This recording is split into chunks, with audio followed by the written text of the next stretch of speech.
La Martiniere Europe का Christian, वह हिंदुस्तान का लुच्चा लफंगा नहीं है, वह हिंदुस्तान का शराबी नहीं है, वह हिंदुस्तान का अधनंगा बन के डीजे बजा के नाच करके कूद करके इस्लाम मिटाने का सपना देखने वाला ये गुंडा नहीं है। वह पढ़ा लिखा आदमी, जो 7 समंदर पार का पढ़ा हुआ आदमी, जिसने जहां के लोगों ने हवाई जहाज दिया, जहां के लोगों ने माइक्रोफोन दिया, जहां के लोगों ने वॉशिंग मशीन दी, जहां के लोगों ने कंप्यूटर दिया, जहां के लोगों ने लैपटॉप दिया। हयात अल्लाह की इबादत है। मुस्तफा हमारे लिए दुनिया में तशरीफ लाए हैं। जिस दिन आपका रहन सहन, अखलाक, खान पान ये सब मोहम्मदी हो जाए, उस दिन कोई काफिर आप पर आंख उठा के देख नहीं पाएगा। आपकी तरफ कोई काफिर आंख उठाए, खुदा की रहमत है उसका आंख फोड़ डालेगी। आपको कोई जलील करना चाहे वह खुद जलील होगा, क्योंकि मोहम्मदी जलील नहीं होता, मुसीबतों में सब्र करता है, अल्लाह उसके दर्जे को बुलंद करता चला जाता है। नारे तकबीर, नारे रिसालत, सरकार की आमद, सरकार की आमद, मक्की की आमद, मदनी की आमद। हमारे बुजुर्गों ने इश्क के इजहार का एक अच्छा तरीका दिया था, झंडा, और हम झंडा लेके बैठे। हम नमाज रोजे हज और ज़कात को भूल गए। हमारे बुजुर्गों ने ये वलीमा, हमारे बुजुर्गों ने ये 11वीं, ये 12वीं, ये छठी, ये मुहर्रम का खिचड़ा ये दिया था ताकि समाज में रंग और रोगन बाकी रहे, समाज में हुस्न बाकी रहे। जैसे ईद और बकरीद के दिन रोजा रखना हराम है, क्यों? वो दिन खुशी मनाने का दिन है। बकरीद का दिन कुर्बानी का दिन है। अल्लाह का मेहमान बन के अल्लाह के नाम पे जानवर कुर्बानी करें, उस जानवर का गोश्त अल्लाह की तरफ से तोहफा समझ के खाएं। उस दिन रोजा नहीं रखें बल्कि खाएं, ये अल्लाह की तरफ से बकरीद का तोहफा है। ईद के दिन 30 दिन तक रोजा रखा इन्होंने अल्लाह के नाम पे, 12 से लेकर 16 घंटे तक भूखा प्यासा रहा। अब ईद के दिन खुशियां मनाएं, ईद के दिन सारे लोग मिलकर नमाज पढ़ें, अच्छा कपड़ा पहने, सेवई खाएं। इसीलिए ईद इसीलिए था ताकि खुशी का दिन है। आज रोजा रखना हराम है, क्योंकि आप आज खुशी मनाएं, खाएं पिएं, एक दूसरे को मुबारकबादी पेश करें, या ईद और बकरीद। मगर मकसद क्या था? वो ईद के पेट का मकसद क्या था? कि रमजान के रोजे का रुकने का शुक्राना है। वो अल्लाह ने मुझे तौफीक बख्शी, एक महीना मैंने इबादत की, उसी इबादत का शुक्राना है कि आज ईद की नमाज में नमाज अदा कर रहा हूँ, वहाँ डांस भी कर रहा हूँ, सजदा करने ईदगाह जाना है, नाचना नहीं है, नमाज पढ़ने के लिए मस्जिद जाना है। तो शुक्राना क्या है? ईद नमाज है। बकरीद के दिन ये कुर्बानी देना है। क्यों देना है?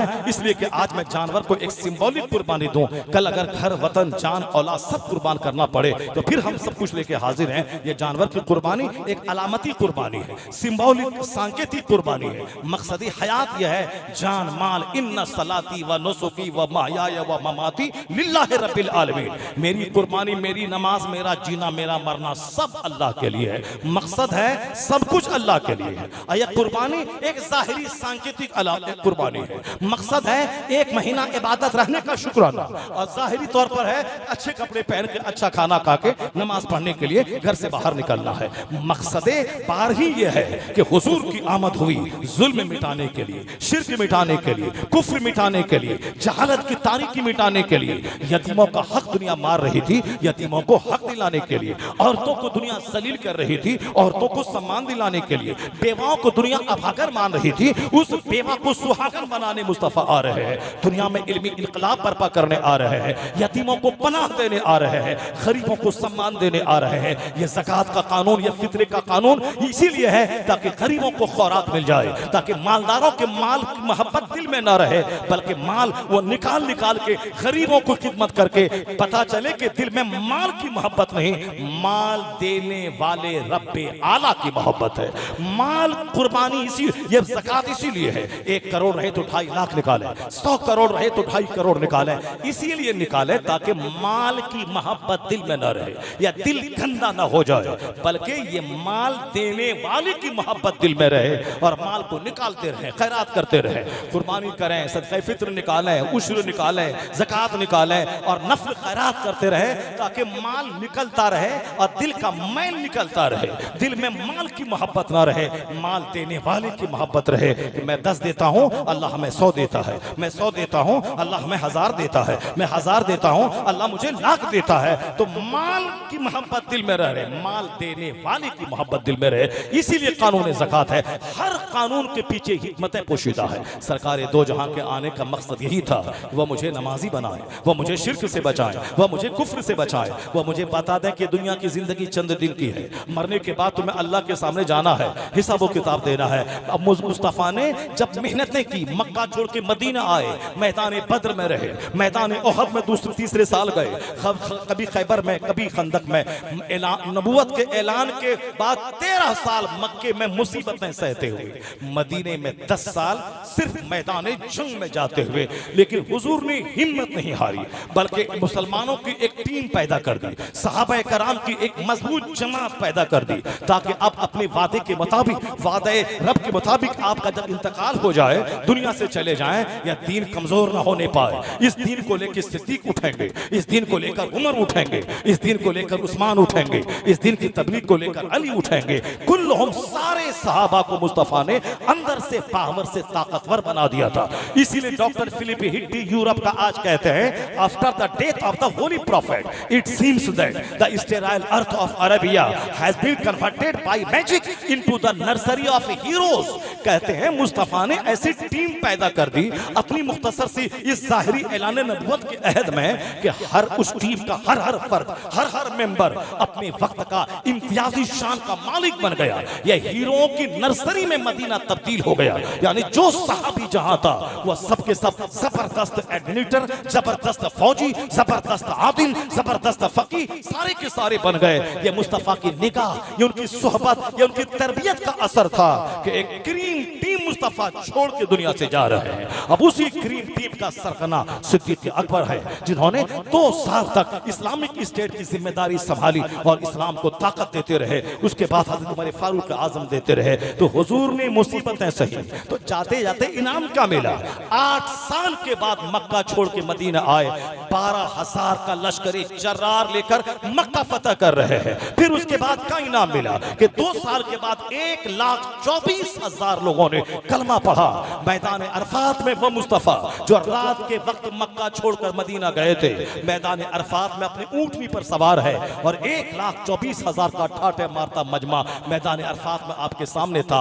हज्जतुल वदा के मौके पर हुजूर खिताब फरमा रहे थे। कौन खिताब फरमा रहे थे? वही जो जख्मों से लहू लहान थे। कौन खिताब कर रहे थे? वही जो रात के सन्नाटे में मक्का छोड़ के मदीना गए थे। कौन? वही जो 313 लेके 1,000 से टकराने के लिए मैदान बद्र आ गए थे। वही जो मैदान ओहद में दंदान मुबारक जिसके शहीद हो गए थे। वही जिनकी बेटी भाले और बरछी के जख्म से जख्मी हो गई थी। वही जिनके घर में 2-2 महीने तक चूल्हे में आग नहीं सुलगती थी। मुस्तफा की सादगी, मुस्तफा के हुस्न, मुस्तफा का अखलाक, मुस्तफा की तदबीर, मुस्तफा की हिकमत, मुस्तफा के जोश, उनके जज्बे ने सब कुछ खुदा के दीन के लिए जो कुर्बान किया, उसी का रिजल्ट ये निकला कि इकलौता अबू बकर के साथ निकलने वाला 1,24,000 के मजमे को खिताब कर रहा है। 1,24,000 लोगों ने कलमा पढ़ लिया।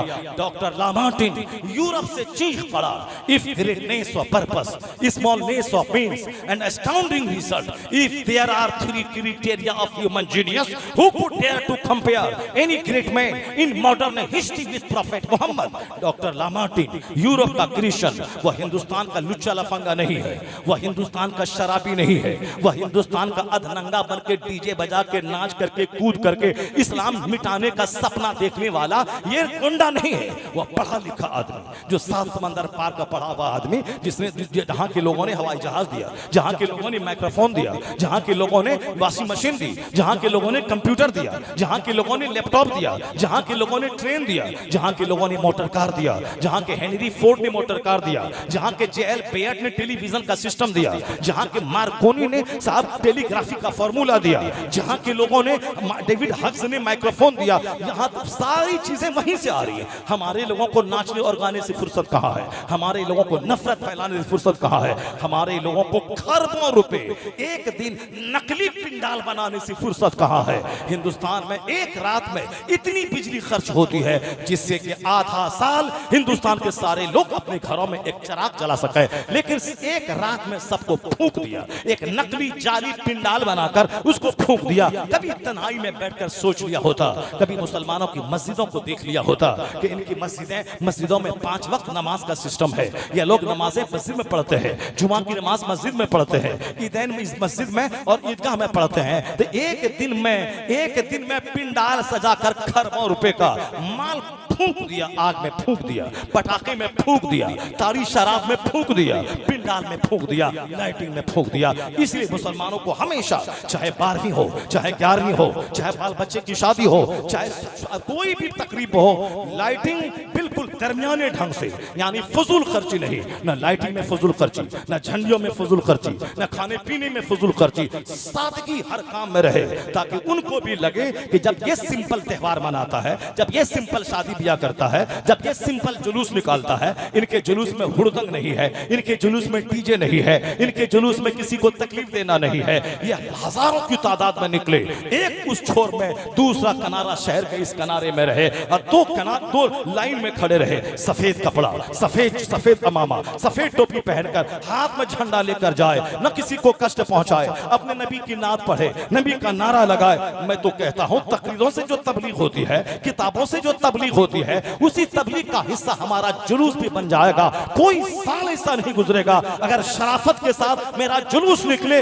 हर साल 1 दर्जन मुशरिक होगा जो कलमा पढ़ के मुसलमान होता चला जाएगा, कलमा पढ़ के वह मुशरिक मुस्तफा का गुलाम बनेगा। शर्त है कि हम अपने से दूसरों को नफरत न दिलाए, शर्त है कि हम मुस्तफा के कानून के मुताबिक जिए। यहाँ तो 1000 लोग जुलूस में निकलते हैं, लगता है कि हुड़दंगबाजी हो रही, कोई उधर भाग रहा है, कोई इधर भाग रहा है, कोई उधर बजा रहा है, कोई उधर डीजे बजा रहा है, कोई उधर झंडा हाथ में लिया हुआ है। अगर आपने अपनी शराफत को कायम नहीं रखा और इसी तरह हुल्लड़बाजी करते रहे, आने वाले वक्त में आपके जुलूस के साथ औरतें भी निकलेंगी, वह नीम बरहाना निकलेंगी और कहेंगी मेरा शोड़ा आया है, मेरे नबी की आमद का दिन है, तुम कौन रोकने वाला है? आप बोलेंगे नहीं, तुम्हें पर्दे में रहना है, तुम्हारे पर्दे का कानून लेके मुस्तफा आ गए हैं। कहा हाँ मुस्तफा आए हैं कानून लेकर, मगर मुस्तफा तो आए हैं, खुशी तुम ही मनाएगा कि मुझको भी मनाने देगा, इसलिए हम खुशी मनाने घर से बाहर निकले हैं। उस वक्त आपके पास कोई जवाब नहीं होगा, इसलिए वक्त से पहले तमाम खुराफात वाहियात को छोड़ना होगा, अपने आलिमों की निगरानी में रहनी होगी,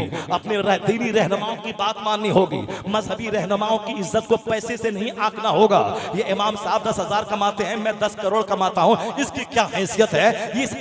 इस नजरिए से इसको मत आंकिए, बल्कि आप इस नजरिए से देखिए कि जिस नबी का कलमा मैं पढ़ता हूं, जो नबी इस्लाम की तबलीग फरमाए हैं, उस नबी का नाइब है मेरे आलिम। चाहे ये किराए के घर में रहे, चाहे 5000 महीना कमाए, चाहे 50 पैबंद वाला कपड़ा पहने, अगर कुरान हदीस का इल्म इनके सीने में है तो ये नाइबे रसूल है, नाइबे पैगंबर है। तो जिस तरह मुस्तफा जान रहमत की इज्जत हम पर जरूरी है, मुस्तफा के नाइब की इज्जत भी हम पर जरूरी है। मगर काफिरों के समाज में रहते रहते हम भी पैसे के हिसाब से सब सोचने लगे, हम भी मकान के हिसाब से सारी बातें सोचने लगे।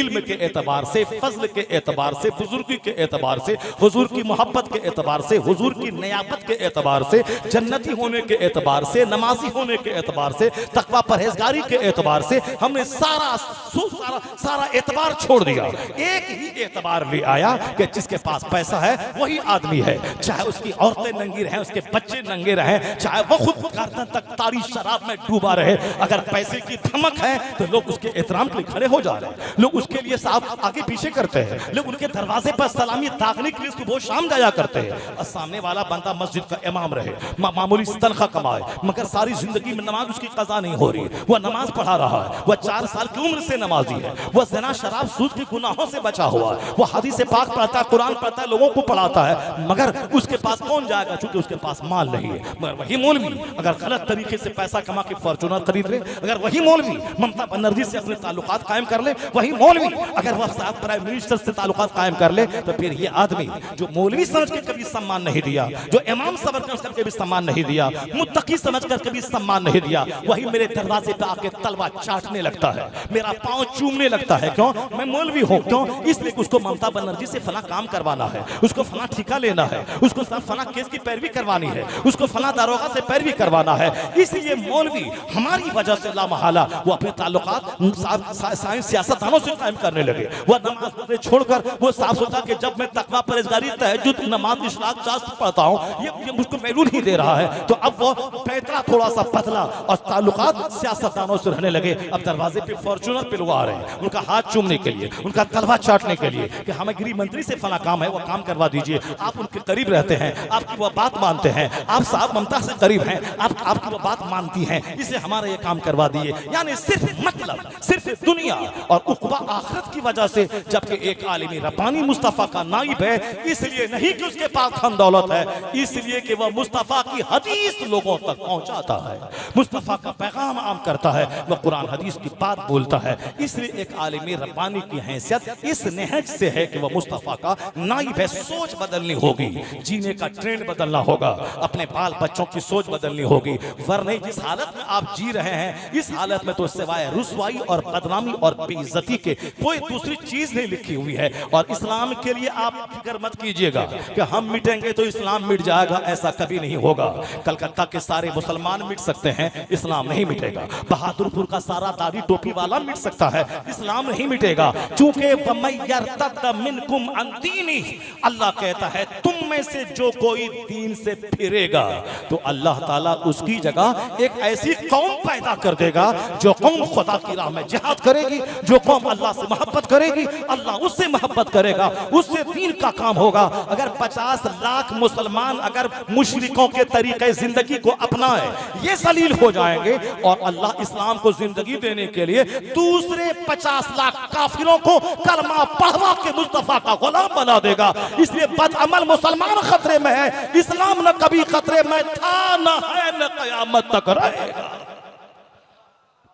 डॉक्टर लामार्टिन कहते हैं, if greatness of purpose, smallness of means and astounding result are the 3 criteria of human genius, who could dare to compare any great man in modern history with prophet Muhammad. Lamartine 7 समंदर पार का वह पढ़ा लिखा आदमी क्या कहता है? वो कहता है किसी महान आदमी की 3 पहचान होती हैं। अगर मकसद बड़ा हो, साधन सीमित हो और परिणाम आश्चर्यजनक हो जाए तो डॉक्टर लामार्टिन जैसा पढ़ा लिखा, जो हिंदुस्तान के 1 लाख पढ़े लिखों पे भारी है, वो पढ़ा लिखा आदमी कहता है अगर यही 3 चीजें एक बड़े इंसान की पहचान है तो पूरी तारीख में खंगाल डालो, कौन है जो मोहम्मद अरबी के मुकाबले में खड़ा हो सके? Who could dare to compare in modern history with Prophet Muhammad? कौन है जो मुस्तफा के मुकाबले में खड़ा हो सके? वो कहते हैं all standards by which human greatness may be measured, is anyone greater than he?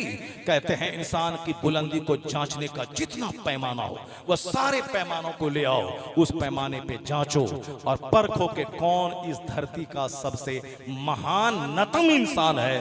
तो डॉक्टर लामार्टिन कहते हैं कि कोई नहीं आएगा जो मुस्तफा से आंख मिला सके। रूए जमीन का सबसे अजीम तरीन इंसान मोहम्मद अरबी करार पाएंगे। हर कसौटी पर, हर मेजरमेंट पर, हर मेयार पे परखा जाए, सबसे आला व औला हमारा नबी, सबसे आला व वाला हमारा नबी, सारे अच्छों में अच्छा समझिए जिसे, है उस अच्छे से अच्छा हमारा नबी, सारे ऊंचों में ऊंचा समझिए जिसे, है उस ऊंचे से ऊंचा हमारा नबी। हुस्न खाता है जिसके नमक की कसम, है वह मली ही दिल आरा हमारा नबी। कौन देता है देने को मुंह चाहिए, देने वाला है सच्चा हमारा नबी। गमज़दों को रजा मुस्ता दीजिए कि है बेकसों का सहारा हमारा नबी। संकट की घड़ी में मदद के लिए किसी गोंडे को मत पुकारिए, किसी दरिंदे को मत पुकारिए, किसी दुनियादार को मत पुकारिए। आला हजरत कहते हैं नबी से इश्क कीजिए, नबी से प्यार कीजिए, नबी से मोहब्बत कीजिए, नबी से मदद मांगिए। जब आप गम की घटाओं में जब आप छुप रहे होंगे, गम आपको मार रहा होगा, मुसीबतों की चक्की में आप पिस रहे होंगे, उस वक्त मुस्तफा आपकी मदद के लिए तशरीफ ले आएंगे। गमज़दों को रजा मुस्ता दीजिए कि है बेकसों का सहारा हमारा नबी। जरा वो हदीस मुकम्मल कर लो, उसके बाद थोड़ा सा वक्त रहे तो सरकार की सीरत पे मैं 1-2 बात करूं। जो हदीस मैंने शुरू किया था, चूंकि आज नुमाइश ने मुझको बर्बाद कर दिया, एग्जीबिशन ने मुझको तबाह कर दिया, सिर्फ दूसरों को दिखाने की ख्वाहिश ने मेरी सारी खूबियों को मिट्टी में मिला दिया कि आज नेकी भी करें जहन्नम भी जाएं, हज भी करें जहन्नम में जाएं, शहीद भी हो जाएं जहन्नम जाएं, 1 करोड़ की मस्जिद भी तामीर करें करें और मुंह के बल घसीट कर जहन्नम की आग में डाले जाए। इसलिए सबसे पहले उस बात को साफ करना होगा जिसकी वजह से मेरी मस्जिद बनाने वाली नेकी बची रहे, मेरा हज बचा रहे, मेरा उम्रा बचा रहे, मेरा जलसा बचा रहे, मेरा तकवा बचा रहे, मेरी